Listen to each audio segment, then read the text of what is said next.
ચાલો વિદ્યાર્થી મિત્રો, આજે આપણે ધોરણ 7 વિષય સંસ્કૃત તેમાં પાઠ 3 સુભાષિતાની એનો પરિચય મેળવવાનો છે.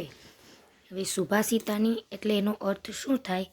સુભાષિતાની એટલે સારા વચનો અથવા સુ એટલે સારું અને ભાષિત એટલે કહેવાયેલું. કોઈના દ્વારા સારી વાતો કહેવાયેલી હોય, શ્લોક સ્વરૂપે એને રજૂ કરવામાં આવી હોય એને સુભાષિતો કહેવાય. આવા અનેક સુંદર સુભાષિતો સંસ્કૃતમાં આપણને જોવા મળે છે.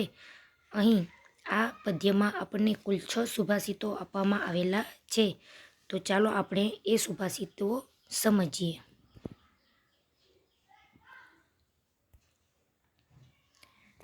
પ્રથમ સુભાષિત છે, પૃથ્વીયામ ત્રીણી રત્નાની જલ જલમ અન્નમ સુભાષિતમ.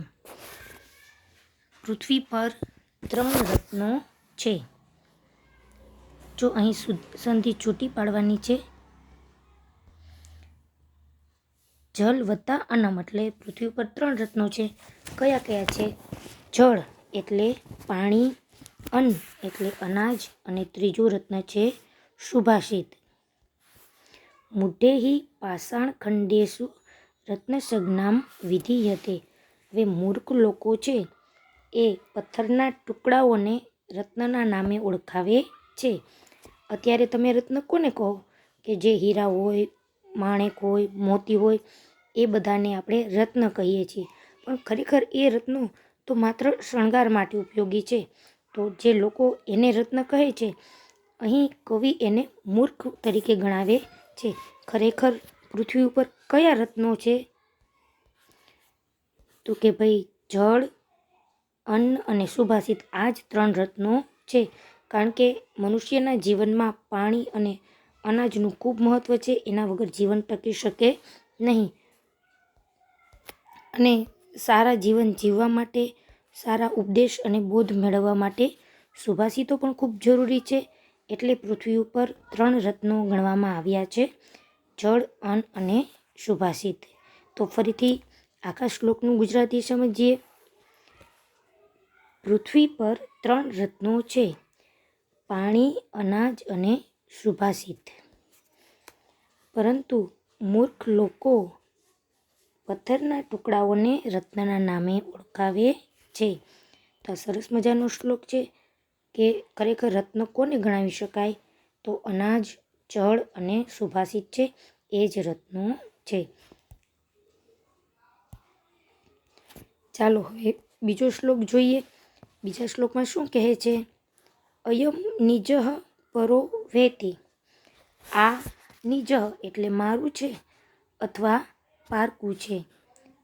એવી ગણના, એવી ગણતરી કોણ કરે છે? લઘુ ચેતસામ એટલે જે સંકુચિત મનવાળા વ્યક્તિઓ હોય એવી ગણતરી કરતા હોય છે કે આ મારું છે, આ પારકું છે. ઉદાર ચરિતાનામ, ઉદાર ચરિત્રવાળા લોકો માટે તું વસુધૈવ કુટુંબકમ. વસુધૈવ, વસુધા એટલે ધરતી અથવા પૃથ્વી. ઉદાર ચરિત્રવાળા લોકો માટે તો આખી એક પૃથ્વી છે, પરિવાર રૂપ જ છે. એટલો આખો સંસ્કૃતનો ફરીથી અર્થ સમજીએ. અયમ નિજઃ પરો વેતિ ગણના લઘુચેતસામ. આ મારું છે કે આ પારકું છે, આવી ગણતરી તો સંકુચિત મનવાળા લોકો જ કરે છે.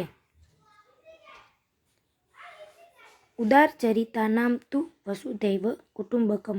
પરંતુ ઉદાર ચરિત્રવાળા લોકો માટે તો આખી પૃથ્વી જ છે, એ કુટુંબ સમાન હોય છે.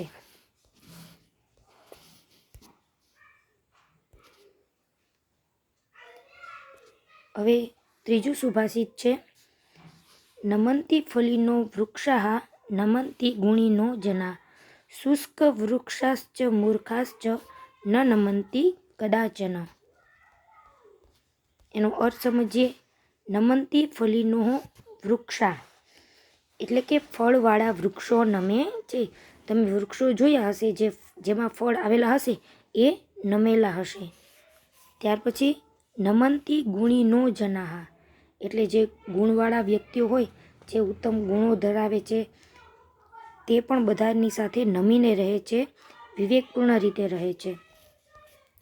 શુષ્ક વૃક્ષાશ્ચ મૂર્ખાશ્ચ, પરંતુ જે સૂકા વૃક્ષો હોય પણ એ નમેલા હોતા નથી. અને મૂર્ખાશ્ચ, સૂકા વૃક્ષો અને મૂર્ખાઓ ન નમંતી કદાચન, એ ક્યારેય નમતા નથી. એટલે જેટલા લોકોમાં સદ્ગુણો, સારા વિચારો હોય એ બધાની સાથે વિવેકપૂર્ણ રીતે રહે છે, બધાની સાથે નમીને રહે છે. પરંતુ જે મૂર્ખાઓ હોય છે એ ક્યારેય કોઈની સાથે નમતા નથી. એટલે વૃક્ષોના ઉદાહરણ દ્વારા અહીં સજ્જનોના લક્ષણો કહેવામાં આવ્યા છે કે ભાઈ ગુણીજનો હોય છે, ગુણવાન લોકો હોય એ બધાની સાથે નમીને રહે છે. નમંતી ફલીનો વૃક્ષા, ફળવાળા વૃક્ષો નમે છે અને ગુણવાળા લોકો નમે છે. કોણ નથી નમતું? તો કે સૂકા વૃક્ષો અને મૂર્ખાઓ એ ક્યારેય નમતા નથી. તો અહીં સજ્જનોના લક્ષણ વિશે વાત કરવામાં આવી છે. ત્યાર પછીનું ચોથું સુભાષિત છે,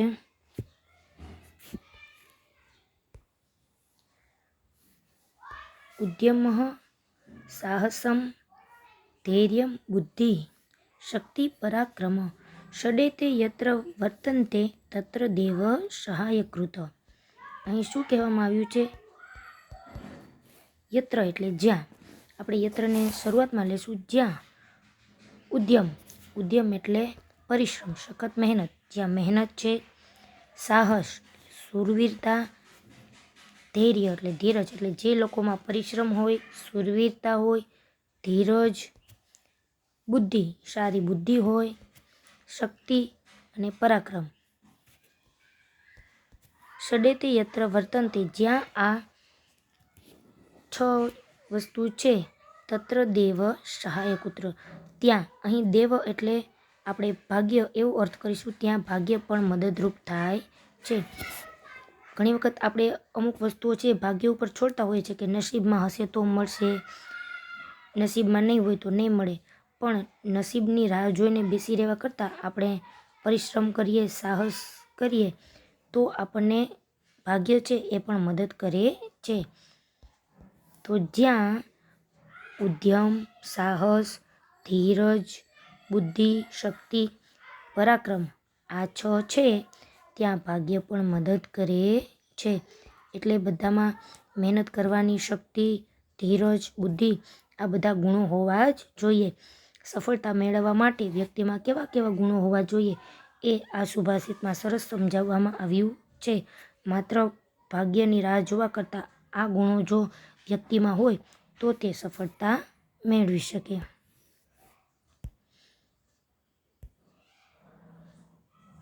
ત્યાર પછીનું 5મું સુભાષિત છે, ઉદ્યમેન હિ સિદ્ધ્યન્તિ કાર્યાણિ ન મનોરથે નહીં સુપ્તસ્ય સિંહસ્ય પ્રવિશન્તિ મુખે મૃગા. ખૂબ જ સુંદર પરિશ્રમનું મહત્ત્વ સમજાવતું આ સુભાષિત છે. ઉદ્યમેન એટલે ઉદ્યમથી અથવા પરિશ્રમથી. ઉદ્યમેન હિ સિદ્ધ્યન્તિ કાર્યાણિ એટલે કે દરેક કાર્યો છે એ મહેનતથી, પરિશ્રમથી જ સિદ્ધ થાય છે, પૂરા થાય છે. ન મનોરથે એટલે મનના ઈચ્છાઓથી, મનના મનોરથથી નહીં. માત્ર આપણે વિચાર કરીએ કે મારે આ કાર્ય કરવું છે તો એ પૂરું થાય નહીં. જે કાર્ય આપણે કરવું હોય તો એના માટે આપણે ફરજિયાત ઉદ્યમ, પરિશ્રમ કરવો જ પડે. એટલે અહીં કહેવામાં આવ્યું છે કે પરિશ્રમથી જ દરેક કાર્યો પૂર્ણ થાય છે, મનના વિચારોથી નહીં. નહીં સુપ્તસ્ય સિંહસ્ય પ્રવિશન્તિ મુખે મૃગા એટલે સિંહ જંગલનો રાજા છે તો સૂતેલા સિંહના મોઢામાં તો હરણ પણ આપમેળે પ્રવેશતા નથી. રાજા છે એને પણ શિકાર માટે પરિશ્રમ કરવો પડે છે. તો જંગલના રાજાને જો પરિશ્રમ કરવો પડતો હોય તો આવી રીતે દરેક વ્યક્તિઓને પોતાના કાર્ય સિદ્ધ કરવા માટે મહેનત કરવી જ પડે. એટલે સરસ મજાનું સુભાષિત છે કે પરિશ્રમથી જ દરેક કાર્યો સિદ્ધ થાય છે, મનના વિચારો કરવાથી નહીં. સૂતેલા સિંહના મોઢામાં આપમેળે જ કાંઈ પશુઓ છે એ પ્રવેશતા નથી. તો આ શ્લોકમાં સખત મહેનત કરવાની વાત રજૂ કરવામાં આવી છે.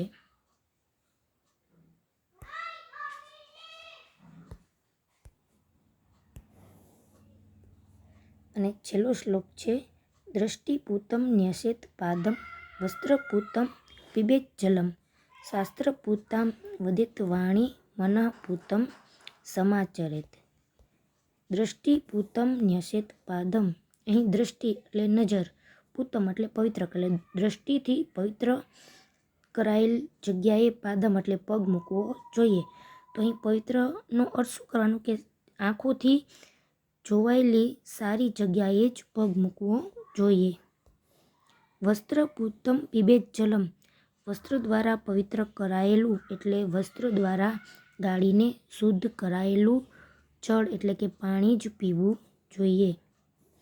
શાસ્ત્રપૂતામ વદેત વાણી, શાસ્ત્રપૂતામ એટલે શાસ્ત્રો દ્વારા પવિત્ર કરાયેલી એવી વાણી જ બોલવી જોઈએ. એટલે શાસ્ત્રોમાં જે કહેવામાં આવ્યું હોય એવી યોગ્ય વાણીનો જ ઉચ્ચાર કરવો જોઈએ, એવી વાણી જ આપણે બોલવી જોઈએ. મનઃપૂતમ સમાચરેત, અને મનથી પવિત્ર જણાય, જે આચરણ આપણને મનથી પવિત્ર લાગે, સારું લાગે એવું જ આચરણ કરવું જોઈએ. તો વ્યક્તિઓએ કેવું વર્તન કરવું અને કેવી રીતે રહેવું એ આ સુભાષિતમાં સરસ રીતે સમજાવવામાં આવ્યું છે. તો બાળકો, આપણે અહીં 6 શ્લોકોની સરસ સમજૂતી મેળવી. હવે પછીના વિડીયોમાં આપણે આ પાઠના સ્વાધ્યાયનો અભ્યાસ કરીશું. આવજો.